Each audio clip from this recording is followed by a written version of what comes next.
जय कृष्ण गोविंद हरे मुरारी, हे नाथ नारायण वासुदेवा, राधे कृष्ण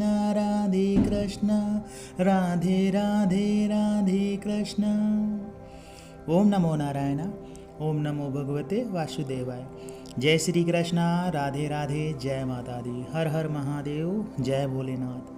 भगवान को तो दीपक आप समर्पित करते ही करते हैं, लेकिन मन में बहुत सारे सवाल भी पैदा हो जाते हैं जब हम भगवान को दीपक अर्पित करते हैं। जब बात अध्यात्म की आती है तो रहस्य से पर्दा उठने लगता है, जब आपके अंदर जिज्ञासा पैदा होती है। जिज्ञासा किस बात की पैदा होती है? जिज्ञासा इस बात की पैदा होती है कि आप अध्यात्म में बहुत कुछ जानना चाहते हैं। अध्यात्म में बहुत सारी ऐसी बातें हैं जिनका कहीं उल्लेख आपको नहीं मिलेगा। शास्त्र आपको रास्ता तो दिखा सकते हैं, लेकिन चमत्कार नहीं समझा सकते हैं। शास्त्रों के जरिए आप ज्ञाता तो बन सकते हैं, लेकिन आभास और अनुभव जब तक आप करेंगे नहीं तब तक आप नहीं समझ पाएंगे। जब आप भगवान को दीपक समर्पित करते हैं तो दीपक जलने के साथ ही मन में कई विचार आना शुरू हो जाते हैं, मन में कई सवाल आना शुरू हो जाते हैं। बहुत सारी शंका हमारे दिमाग में आने लगती है, हमारे मन में आने लगती है, जिनका समाधान हम कहीं ना कहीं खोजते रहते हैं। कभी यूट्यूब के माध्यम से जानने का प्रयास करते हैं, कभी गूगल के माध्यम से जानने का प्रयास करते हैं। कभी कभी हमें सही जानकारी मिल भी जाती है और कभी कभी सही जानकारी नहीं भी मिलती है। वैसे भी अध्यात्म का क्षेत्र ऐसा क्षेत्र है जहाँ अनुभव और आभास की बात होती है। ऐसे में कुछ लोग आपको भ्रमित भी कर सकते हैं, कुछ लोग आपको सही बात ही बता सकते हैं। अब आप ये सोचेंगे कि कौन आपको भ्रमित कर रहा है, कौन आपको सही बात बता रहा है। देखिए, जैसी आपकी ऊर्जा होगी वो वैसी ही ऊर्जा को अट्रैक्ट करती है, खींचती है। अगर आपके अंदर छल कपट वाली ऊर्जा है तो छल कपट वाले ही वीडियो आपको दिखाई पड़ेंगे। लेकिन आपके अंदर अगर पवित्र ऊर्जा, आपके अंदर छल कपट नहीं है, झूठ नहीं बोलते हैं छोटी छोटी बातों में, तो किसी का हृदय को दुखाते नहीं हैं, किसी को परेशान नहीं करते हैं, अपने हर कार्य को ईमानदारी से करते हैं, तो उसी प्रकार की ऊर्जा आपकी तरफ अट्रैक्ट होगी और आपको सही ज्ञान मिलेगा और सही बातें ही आपके सामने आएंगी। सही वीडियो, सही विचार ही आपके सामने व्यक्त किए जाएंगे। किसी भी माध्यम से आपको पता चल सकता है, आपके गुरु के द्वारा आपको पता चल सकता है, आपके मार्गदर्शक के द्वारा आपको पता चल सकता है। और ऐसा व्यक्ति जो आपकी ऊर्जा से मैच करता है, मिलता जुलता है, वही व्यक्ति आपसे जुड़ेगा, वही व्यक्ति आपको सारी बातें बताएगा, वही व्यक्ति आपको ज्ञान का रास्ता दिखाएगा, अध्यात्म का रास्ता दिखाएगा, मार्गदर्शक बनेगा आपका। चलना तो आपको खुद ही है, कर्म तो आपको खुद ही करना पड़ेगा। गीता में भी भगवान श्री कृष्ण ने कहा है कि कर्म तो आपको करना ही पड़ेगा।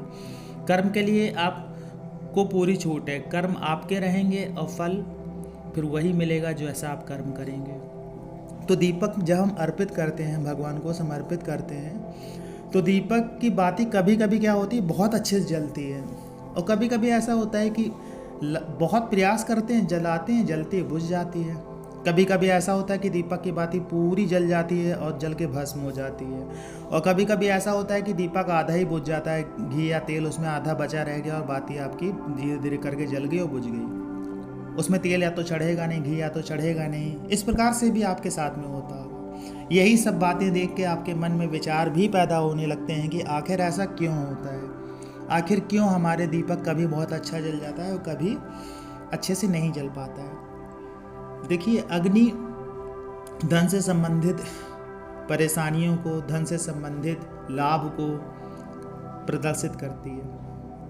आपका मन कैसा है, आपके अंदर गुस्सा कितनी है, आपके अंदर तनाव कितना है, आपके साथ कोई घटना घटने वाली है, नहीं घटने वाली है, आपके अंदर की ऊर्जा कितनी है, ये सभी बातें हम दीपक से समझ सकते हैं। और दीपक जब आप जलाते हैं, समर्पित करते हैं, तो पूरे दिन का भी आप समझ सकते हैं। बस समझने के ऊपर होता है कि आप कितना समझ पा रहे हैं। सब कुछ सामने ही होता है, सारे रहस्य आपके सामने ही खुले होते हैं, लेकिन ये आपकी बुद्धि पर निर्भर करता है, या आप ये कह सकते हैं कि आपकी एक दृष्टि पर निर्भर करता है कि आप कितना देख पा रहे हैं। अगर आप समझ पाते हैं तो पूरे दिन का आप अंदाज़ा लगा सकते हैं कि आपका दिन कैसा होगा। प्रकृति, यूनिवर्स आपको संदेश देता रहता है, किसी ना किसी रूप में संदेश आपको मिलते रहते हैं।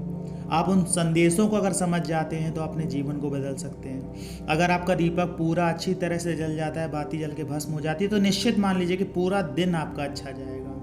आपको धन से संबंधित कोई अगर कार्य कर रहे हैं दिन में तो कार्य में लाभ होगा। आप उस दिन आजमा के देख लीजिएगा, दीपक प्रज्वलित करिए, उसको देखिए, उसके बाद आप पूरे दिन का आप देखिएगा, आपको खुद अनुभव हो जाएगा, खुद आभास हो जाएगा कि आपके जीवन में बदलाव हो रहा है। इसी प्रकार से अगर आप दीपक जलाते हैं, बहुत प्रयास कर रहे हैं लेकिन दीपक नहीं जल रहा है, फिर वो फिर से बुझ जा रहा है, तो निश्चित मान लीजिए कि आपके दिन में जो भी काम आप करेंगे उसमें व्यवधान पैदा होंगे। कुछ भी धन से संबंधित अगर लाभ होने वाली बात होगी, वहाँ पे आप पीछे हो जाएंगे, आपको लाभ नहीं मिल पाएगा, हो सकता है आपके धन की हानि भी हो जाए। तो उस दिन धन से संबंधित कार्य मत करिए।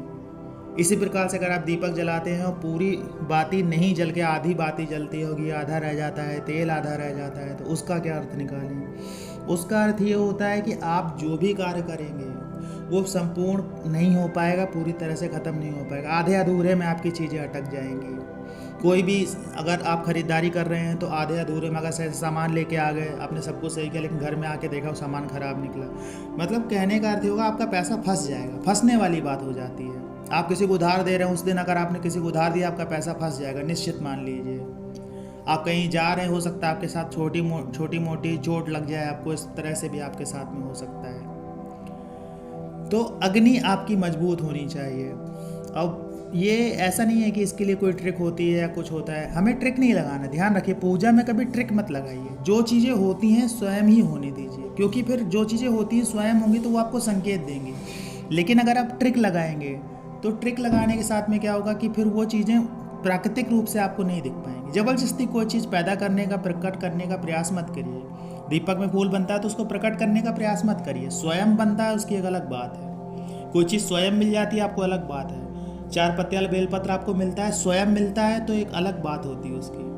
आशा ये जानकारी आपको अच्छी लगी होगी। जानकारी अच्छी लगी हो तो वीडियो को लाइक करिएगा, कमेंट्स में हर हर महादेव लिखना मत भूलिएगा। मिलते हैं आपसे अगले वीडियो में नई जानकारी के साथ में, तब तक के लिए जय श्री कृष्ण।